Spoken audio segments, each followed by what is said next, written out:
Welcome everyone. Today we have a new preparation guide for the 1.1 character Jen doll. Now looking behind me, I have prepared the usual Excel file for all the ingredients, materials that is needed to get her to the max level to level 60. We'll also be looking into her skills and also passives together with what are the best characters for her to build with and what are the best characters that can enable her to deal the highest damage. So we'll look into her stats and also her kits. We'll be looking into her weapons and also disk drives to look into what are the best stats, what are the best weapons, and how you can prepare her in terms of weapons, disk drives, and also in terms of team comps with different characters. Now coming over to the first part of the video. So in order to prepare for Jen doll, we have usually a new character Excel which highlights all the ingredients you needed for level 50 and also level 60 character for the new characters. So for the case of Jen, if you're looking to get her to level 60, you need around 4, 32 and also 30 of the 3 different colors of the seals to unlock her to higher ascensions. You also need around 225 of the purple experience logs.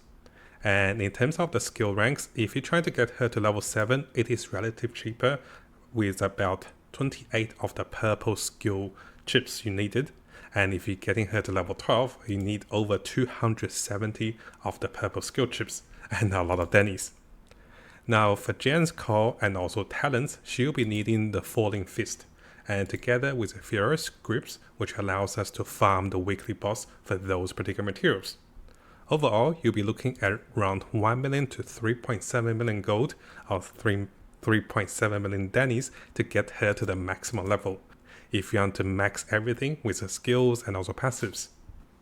Now for those of you that want to look into things in more details, I recommend coming over to this Excel, and we do have an Excel usage guide from the previous guides for you to have a look. So you can follow the bars over here or the highlighted notes from here to get her to a certain level. Now in order to understand Jen and also the reasons behind her choice of weapons and also team comps, it is very important for us to come over to the core passive of Jen and also to see how it works. So I'm going to zoom in a little bit and I'll have the links available for you guys to have a detailed read because there's a lot more notes than what we're going through. So Jen's core skill passive enables her to allow the whole team to have a critical chance and also critical damage with assault. This is coming from the anomaly damage dealing from physical damage. So having this particular assault effect have a base critical rate and also critical damage. But as Jen stacks her anomaly proficiency, she can then increase critical chance of assault for the whole team. And this means that she doesn't need to go with critical rate or critical damage like a traditional character. She just have to stack anomaly proficiency, and anything that gives her anomaly proficiency will allow the whole team deal even more damage. Now in order to enable Jen to have increasing anomaly buildup and also even more anomaly buildup, Jen will require at least one anomaly character or the character from the same faction. So this actually takes us over to the choice of weapons and also disk drives. And then we'll go for the characters. Now in terms of the weapons, we have 3 options.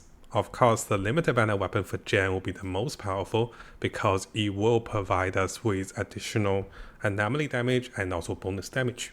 In terms of the standard weapon, we have the standard banner with the weapon in Gemini, which also provides her with a boost of that anomaly proficiency. As for the A rank weapon, going for the reinforced garment will enable her to have the highest anomaly proficiency, and also spending energy will allow her to have an increased attack stacking buff, which is very powerful to stack together with anomaly damage.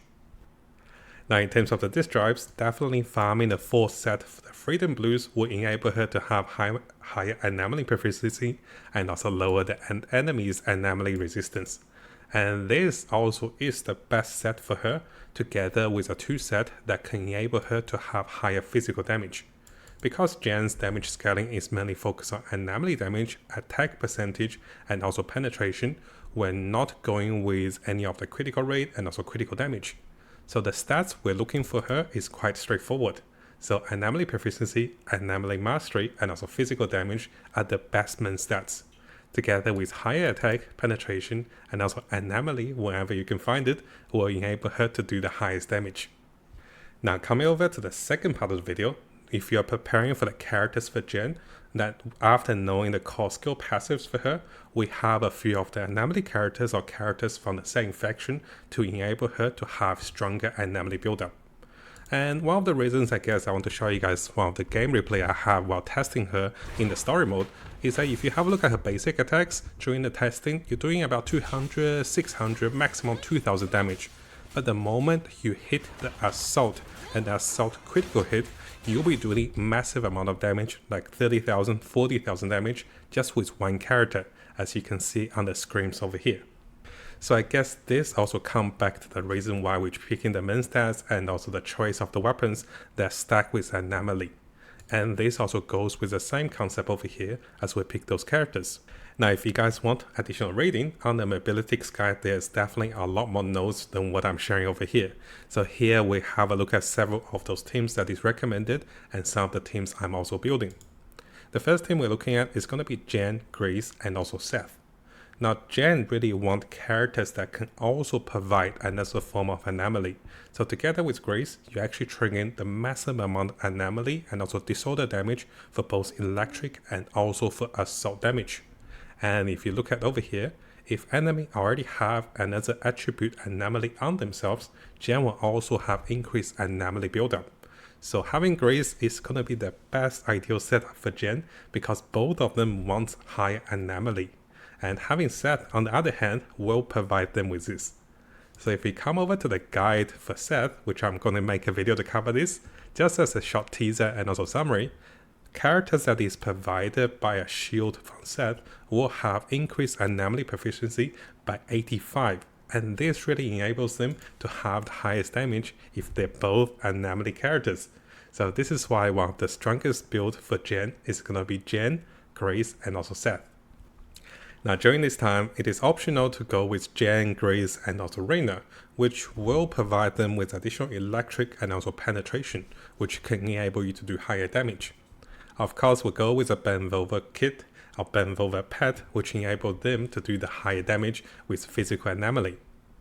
Now Jen, Necromancer, and also Qing-Yi can also work, because those are three of the S-rank characters. They have the highest base stats and also the highest value. Now, one of the little drawbacks for this particular team is that all three characters want to stay on the field for a longer time.